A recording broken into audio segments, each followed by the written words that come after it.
Hey, what's going on, Center Stage? This is B-Mac with another great phone interview lined up with one of the greatest keyboard players in one of the greatest metal bands of all time. He came onto the scene in 1999, replacing Derek Sheeran. And, well, let me tell you what the band is. It's Dream Theater, one of the greatest prog metal bands in the entire world. And he is so gracious enough to talk to us about their new album, The Astonishing, and the tour they're putting out, where they're playing the entire record. So help me welcome keyboard extraordinaire, Jordan Rudess. How you doing, Jordan? I'm doing very well. Thanks for having me. Oh, no problem. Thanks for talking with us. It's a huge honor. Thank you, man. No problem. So the first thing I got to ask is, I don't know the whole story, but how did you come to become part of Dream Theater?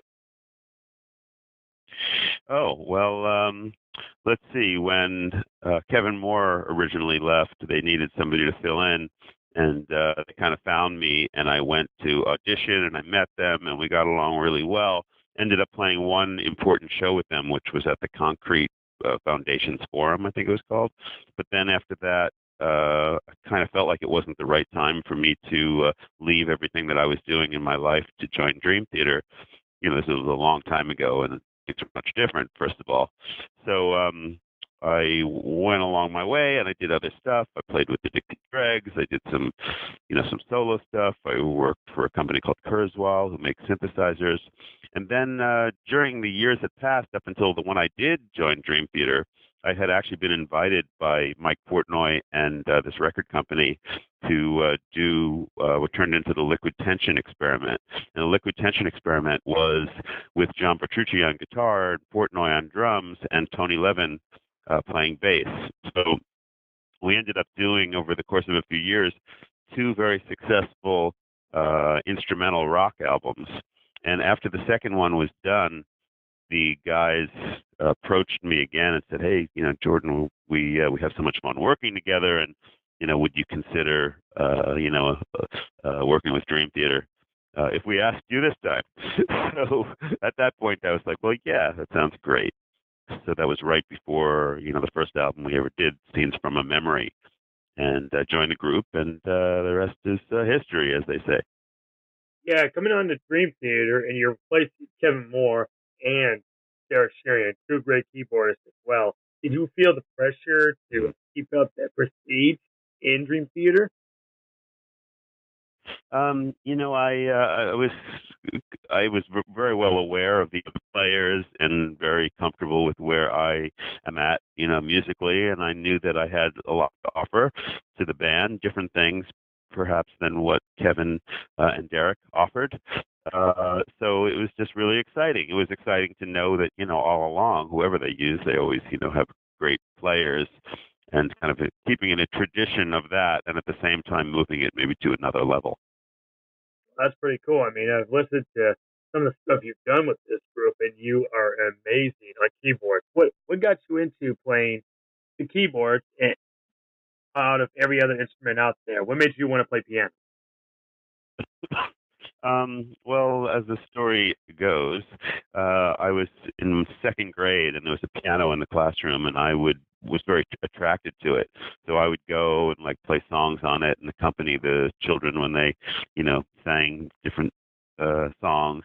And one day the teacher called up my mother and said, "Hey, Jordan is playing the piano so nicely in the classroom." And my mother was like, "Well, what are you talking about? We don't have a piano at home."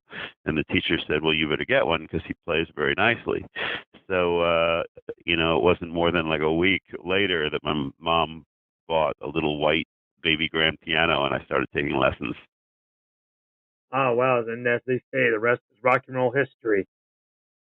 There you go, my friend. It's rock and roll history. Yeah. Well, congratulations on this new record, The Astonishing, which is the successor to your self-titled album, Dream Theater. And this is a double album, two CDs, and it's over 2.5 hours long. What made you want to do an album long?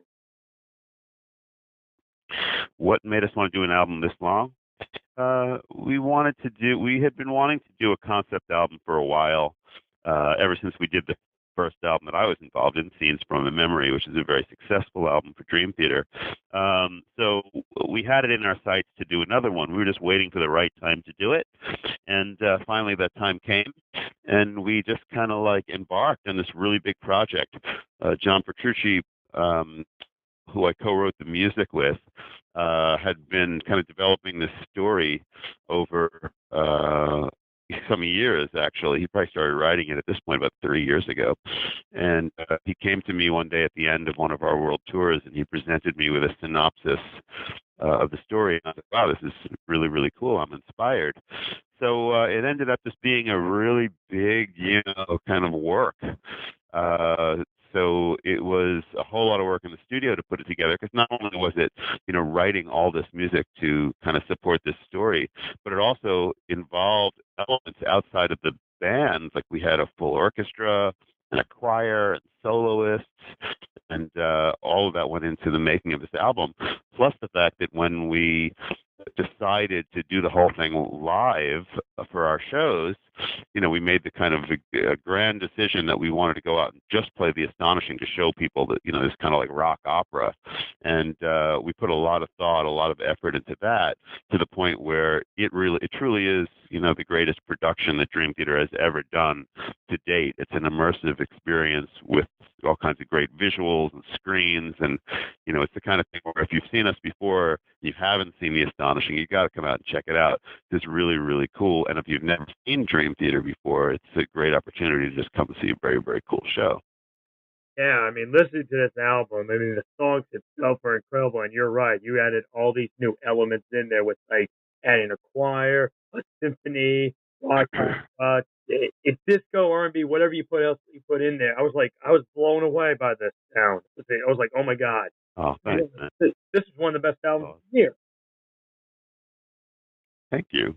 Oh, no problem. All these songs that you wrote, from The Gift of Music to Digital C Chord to the one that you actually did with Lazy Hale of Hailstorm, Our New World. Which song would you say John had fun writing the most? Which one, Webb? Which song did you enjoy writing the most? Because you wrote so many great songs. I enjoy writing the most. It's hard to say. I mean, it depends on the day, really, which is my favorite. I'm kind of attracted to A Life Left Behind, which is one of the songs that kind of has a very proggy kind of like beginning. It's super melodic. So that, that's kind of my thing. Everything from the very instrumental kind of world to something that's, vocal and more kind of rich and melodic. But it was all just a work of kind of like love, and we put a lot into it, and it's hard to say that one song was more enjoyable than the other. It was all kind of like really cool for us. That's cool. Well, that's fine. That's actually, I think, my favorite song. I just listened to it. I was like, I actually got lost in it. It was so cool. Oh, great. No problem. Were you inspired by the other concept albums that were out there before you guys, like Who's Tommy and Rush's 2112, The Wall by Pink Floyd? Did you just want to be like, I want to do something like this? Well, we were very inspired by those. Of course, we were totally not only inspired but very aware of those, but we're also very inspired by musical theater and Broadway and like those bigger kind of like, shows like a Les Mis or a Phantom or Jesus Christ Superstar. We wanted to create something that, of course, was a Dream Theater album. So in that sense, it's a rock opera. But we also realized that we were creating something that could have legs beyond just being like a rock concert, that could be, one day a musical. And we're actually having a book written right now, and we have a computer game that's being developed and soon to be out. So there's a lot of different kind of spin-offs from the story that we're going to see over the next years. Well, I'd definitely check those out for sure. Great. Yeah, so John Petrucci, he also created this album because of his love for fantasy and sci-fi. Would you say that you have a love for sci-fi and fantasy as well? Well, yeah, I'm also into it. I like all the like Game of Thrones and Harry Potter and Lord of the Rings, and all that kind of stuff is definitely appealing to me. And also Star Wars. You can't leave that out. Oh yeah, yeah. Sorry, I didn't mean to leave that out. But the other thing is that on a musical level, just the kind of music that one writes. I've always been attracted to the idea of writing like film scores and shows, and this was such a great opportunity to kind of put some of that interest and ability into this. Just like as John would talk about like storyline and things like that, I'm always thinking kind of like in musical terms. So I would like, just kind of get inspired and put my hands on the keyboard and start to craft something that felt like what the story was about. So it was a great, compositional product for us you know, to make music that really was more in that kind of like domain. Really, it was really a lot of fun. I bet it was. Now you guys are about to go on tour, or you're probably on tour right now, and you're going to be playing the entire We're on. record. You're going to play the entire record in its entirety. Was that your whole goal after creating this record? Yeah, that totally was. We knew that's what we wanted to do early on in the process of creating the record. We kind of said, you know what, this is going to make an awesome concert. We should just be brave and go out there and just play this as this, from the start to the end. Just do the astonishing. Well, your PR person Sarah is trying to get me into the show at the Grove in Anaheim, so I'm definitely going to try to come and check you out. Me and my buddy. Oh, great! I hope you do, man. Oh, I That'd be awesome. oh yeah, I really will, and we will definitely get some good shots of you. Fantastic. That's great. Well, thank you so much for the support and talking today. Oh, no problem. I got time for a couple more questions here because I know you got stuff to do. Now you've done Cool. a lot of records with this group. Besides the Astonishing, which record would you say you had the most fun working on with Dream Theater? That's a really tough question. I'm tempted to say 6 degrees of inner turbulence because I have some memories of that, like like having keyboards, like literally like keyboards all over the control room, and like preparing the overture for that album and doing this really orchestral thing. In those days, I wasn't using like virtual instruments where everything's like in the computer, so I literally had physical like keyboards lined up against the studio walls, and I was sending MIDI information to them, and it was each one was doing like maybe one was doing strings and another one was doing brass and woodwinds and other ones doing like choir sounds, and it was really fun.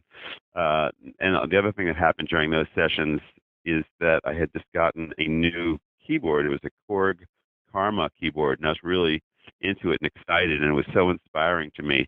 And I remember John Petrucci coming out when I was in the live room and I was at my keyboard, and he would say, like, Jordan, play the most beautiful, heart wrenching melody you can think of.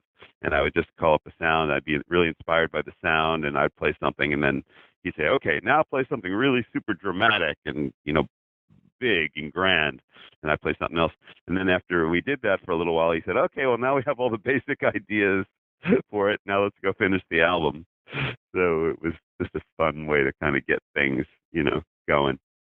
Hey guys, we have about a minute left. All right, thank you very much. We got time for one more question. I always ask this of my guests. Jordan, who do you prefer, the Beatles or the Rolling Stones? I'm a Beatles fan, but I also do like the Stones. I'm kind of the same way. I go more with the Stones because I always loved the edginess they brought. They were like Uh, they were just like a cool band, and my grandfather actually opened for them once back in the '60s. oh wow, Yep. very cool. No problem. Cool, Well, that's man. all the time we got for now. So, Jordan, thank you very much for talking with us. It was a great pleasure speaking with you.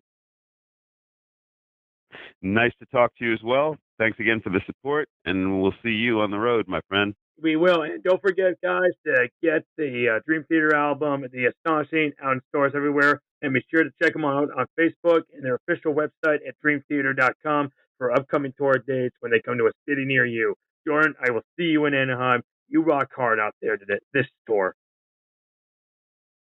Thank you very much, my friend. All right, you too, Meg. Rock on. Bye bye. Bye bye.